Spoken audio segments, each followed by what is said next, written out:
Kenya पूर्वी Africa में स्थित विश्व का 47वां सबसे बड़ा देश, जिसके इतिहास पर अगर नजर डालें तो पता चलता है कि इस संसार के शुरुआती होमो सेपियंस का इस देश से संबंध था। रिसर्च से पता चला है कि लगभग 20 मिलियन वर्ष पहले यह देश स्तनधारी जीवों के एक गण का निवास स्थान था, यानी कि केन्या नाम की जगह मानव इतिहास के सबसे शुरुआती दौर का गवाह रहा है। आज यह देश अपने कल्चर और शानदार प्राकृतिक पर्यटन स्थलों के अलावा खेल की दुनिया में अपने एथलीट्स की वजह से एक अलग पहचान रखता है। लेकिन एक समय था जब केन्या को क्रिकेट की दुनिया में भी सबसे तेजी से उभरते हुए देश के रूप में देखा जा रहा था। लेकिन फिर ऐसा क्या हुआ कि साल 2003 विश्व कप के सेमीफाइनल तक पहुंचने वाला यह देश आज क्रिकेट की दुनिया के नक्शे से ही गायब हो गया। 19वीं शताब्दी के 8वें दशक में केन्या पर ब्रिटिश हुकूमत ने अपना कब्जा जमा लिया था। साल 1888 में imperial British east Africa company के यहाँ आने के साथ ही देश में क्रिकेट के खेल ने भी अपनी जड़ें फैलाना शुरू कर दिया।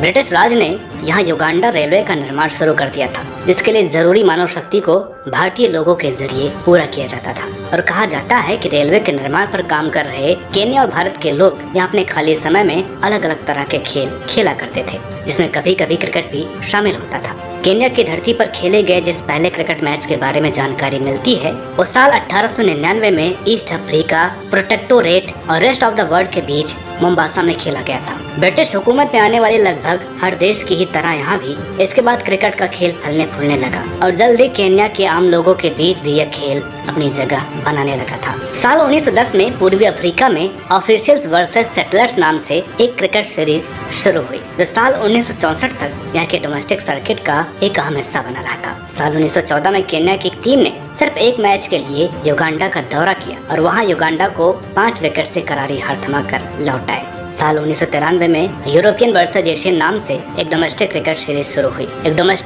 सीरीज शुरू हुई, जिसका ईस्ट अफ्रीका भी एक अहम हिस्सा था। क्रिकेट अपने पैर ईस्ट अफ्रीका में पूरी तरह फैला चुका था, लेकिन मंजिल अभी बहुत दूर थी। साल 1951 में केन्या की टीम ने तागनका के खिलाफ मैच खेला, जिसमें विरोधी टीम की कप्तानी वेस्ट इंडीज मुल्क के खिलाड़ी ने की थी। अगले साल नटाल की एक टीम ने केन्या का दौरा किया, जिसमें अफ्रीकी खिलाड़ी रसल लिंडन ने शतकीय पारी खेली थी। सिलसिला चलता रहा। साल 1957-58 में एमसीसी ने फ्रेड ब्राउन की कप्तानी में केन्या का दौरा किया और फिर 1963 में एक और दौरा निर्धारित किया गया था। यह वो समय था जब केन्या को ब्रिटिश राज से मुक्ति मिल गई थी और ईस्ट अफ्रीका को आईसीसी ने अपने एसोसिएट सदस्यों में शामिल कर लिया था। यहाँ से केन्या के खिलाड़ी ईस्ट अफ्रीका के झंडे तले खेलने लगे और अगले 20 सालों तक यह सिलसिला चलता रहा। हालांकि केन्या क्रिकेट एसोसिएशन का गठन साल 1953 में हो गया था। साल 1967 में भारतीय टीम ने ईस्ट अफ्रीका का दौरा किया था और अगस्त के महीने में 3 दिवसीय मैच खेला, जो ड्रॉ पर खत्म हुआ। जिसके बाद 70 के दशक में भारतीय टीम ने बहुत से अनऑफिशियल दौरे भी ईस्ट अफ्रीका के साथ खेलने के लिए किए थे। साल 1972 में इंग्लैंड ने ईस्ट अफ्रीका का दौरा किया, जिसके बाद साल 1974 में एमसीसी की टीम ने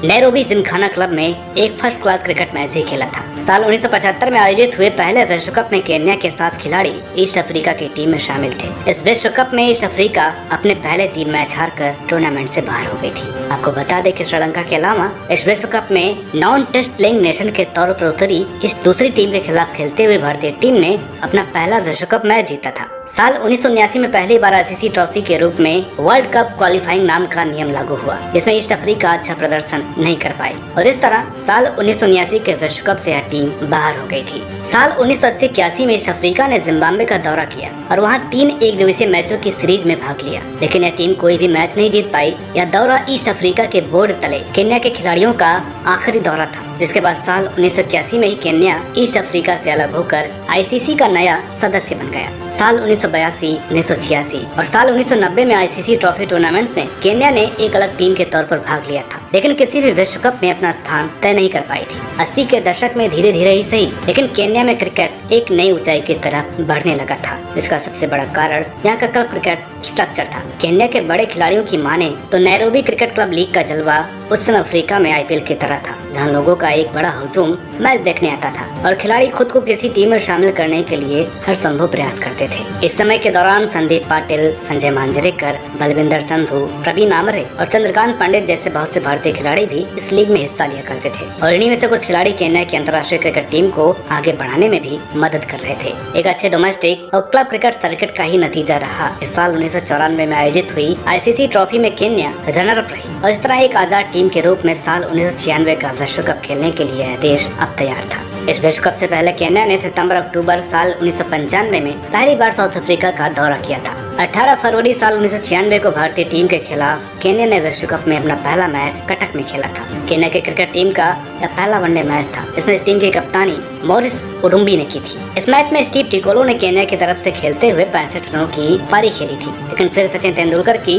मास्टर क्लास शतकीय पारी के चलते भारत यह मैच जीत गई थी। शुरुआत भले ही अच्छी नहीं रही, लेकिन फिर केन्या का मुकाबला वेस्ट इंडीज से हुआ, जिसके नाम उस समय सबसे ज्यादा विश्व कप ट्रॉफी थी। 29 फरवरी साल 1996 को यह मुकाबला पुणे में खेला गया, जिसमें केन्या की टीम ने पहले बल्लेबाजी करते हुए सिर्फ 166 रन बनाए और ब्रायन लारा जैसे बल्लेबाज को देखते हुए मैच सभी दर्शक सहित खुद केन्या के खिलाड़ियों को भी एक तरफा नजर आ रहा था। लेकिन आगे कुछ ऐसा हुआ जो किसी ऐतिहासिक चमत्कार से कम नहीं था। कर्टनी बोल्स, कर्टली एम्ब्रोज और रोजर हॉपर की गेंदबाजी के सामने पत्तों के घर की तरह बिखरी केन्या की टीम ने शानदार पलटवार किया। रज्जाब अली और कप्तान ओडुम्बी ने 3-3 विकेट अपने नाम किए और वेस्ट इंडीज की पूरी टीम 93 रनों पर ढेर हो गई थी। इस तरह केन्या को वनडे क्रिकेट में पहली जीत हासिल हुई, लेकिन फिर आगे इस विश्व कप में यह टीम अच्छा प्रदर्शन नहीं कर पाई थी। इस विश्व कप के बाद आईसीसी ने केन्या और बांग्लादेश टीम को वनडे स्टेटस सौंप दिए। इसके बाद इस देश ने कमांड्रागुलर टूर्नामेंट होस्ट किया और फिर दिसंबर 1996 में नीदरलैंड ने केन्या का दौरा किया, जिसमें केन्या ने सीरीज के सभी मैच अपने नाम किए थे। साल 1997 में एक बार फिर आईसीसी ट्रॉफी का आयोजन हुआ, जिसमें केन्या ने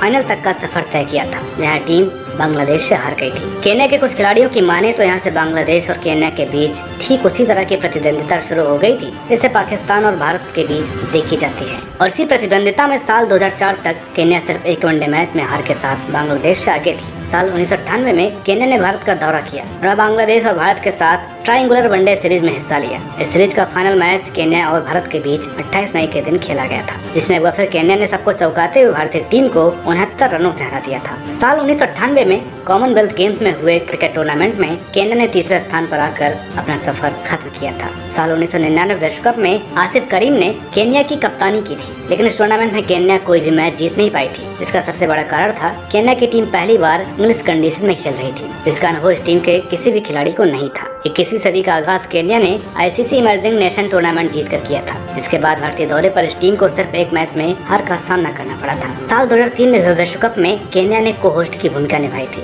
केन्या की शुरुआत टूर्नामेंट में अफ्रीका से मिली हार के साथ शुरू हुई। उसके बाद केन्या ने श्रीलंका, बांग्लादेश और कनाडा को हराकर सबको चौंका दिया था। उसके साथ ही जब न्यूजीलैंड ने केन्या के साथ अपना मैच फॉरफेटेड कर दिया तो केन्या विश्व कप सेमीफाइनल में पहुंच गई। इस तरह केन्या अंतर्राष्ट्रीय क्रिकेट इतिहास में अभी तक एकमात्र एसोसिएट सदस्य है जिसने विश्व कप सेमीफाइनल तक का सफर तय किया था। सेमीफाइनल में केन्या भारत से हारकर बाहर हो गई थी। 2003 विश्व कप केन्या के क्रिकेट सफर में अब तक का सबसे खूबसूरत मौका था, जिसके बाद साल 2004 में केन्या क्रिकेट एसोसिएशन के सबसे सफल चेयरमैन जिमी रियानी ने इस्तीफा दे दिया। जिसके बाद इस पद पर आने वाले लोग अपने काम को सही तरीके से नहीं संभाल पाए। देश की गवर्नमेंट का क्रिकेट को लेकर उदासीन नजरिया, खराब फाइनेंशियल हालात और लगभग खत्म होने की कगार पर खड़ा डोमेस्टिक स्ट्रक्चर साल 2003 के बाद इस देश को अच्छे खिलाड़ी देने में नाकामयाब रहा। साल 2003 में स्टीव टिकोलो की कप्तानी में सेमीफाइनल तक पहुंचने वाले ज्यादातर खिलाड़ी उम्र में 30 का आंकड़ा पार कर चुके थे, इसलिए केन्या को जल्द ही नए खिलाड़ियों की जरूरत थी जो पूरी नहीं हो पाई। और ऊपर से केन्या की तरफ से खेल रहे खिलाड़ियों ने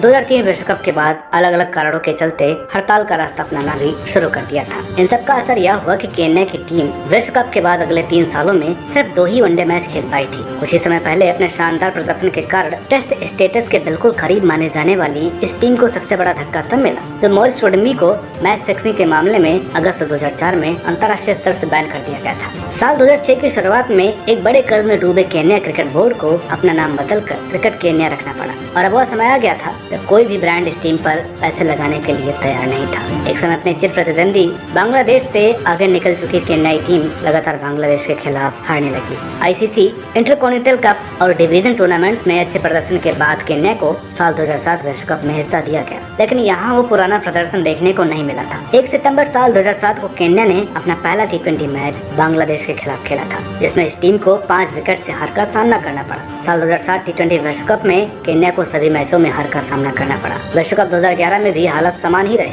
इसके बाद अपने लोगों से ही चोट खाई यह टीम लगातार गर्त की तरफ बढ़ती रही। साल 2012 में कोचिंग स्टाफ और कुछ खिलाड़ियों को हटाकर बदलाव लाने की कोशिश की गई, लेकिन कुछ भी कारगर साबित नहीं हुआ। साल 2014 में अगले विश्व कप के लिए क्वालिफाई नहीं कर पाने की स्थिति में केन्या से ओडीआई ODI स्टेटस भी छिन गया था। यानी कि अब इस देश का स्थान अंतर्राष्ट्रीय क्रिकेट में कहीं भी नहीं था। पिछले लगभग 6 सालों से कुछ एक मैचों को छोड़ दें तो इस देश को किसी भी बड़ी टीम के साथ खेलने का मौका नहीं मिल पाया था और आगे भी यह सिलसिला जारी रहा। केन्या ने अपना आखिरी वनडे मैच स्कॉटलैंड के खिलाफ साल 2014 में खेला था। हालांकि साल 2018 में ICC के नियमों में हुए कुछ बदलाव के चलते T20 मैचों का सफर अभी चल रहा है। साल 2017 तक ICC ने इस देश की क्रिकेट को सुधारने के लिए $17 मिलियन का भुगतान किया था, लेकिन यह रकम कहाँ खर्च हुई किसी को पता ही नहीं है। फिलहाल मार्च 2021 से इस देश की क्रिकेट को फिर से खड़ा करने के लिए नॉर्मलाइजेशन कमेटी काम कर रही है। अब यह रास्ता कितना कारगर साबित होगा ये तो आने वाला समय ही बताएगा, लेकिन फिलहाल अंतर्राष्ट्रीय क्रिकेट को कुछ बहुत ही शानदार खिलाड़ी देने वाला है देश क्रिकेट के क्षेत्र में अपनी सरकार और क्रिकेट प्रशासन से मिल रहे असहयोग का जख्म सहन कर रहा है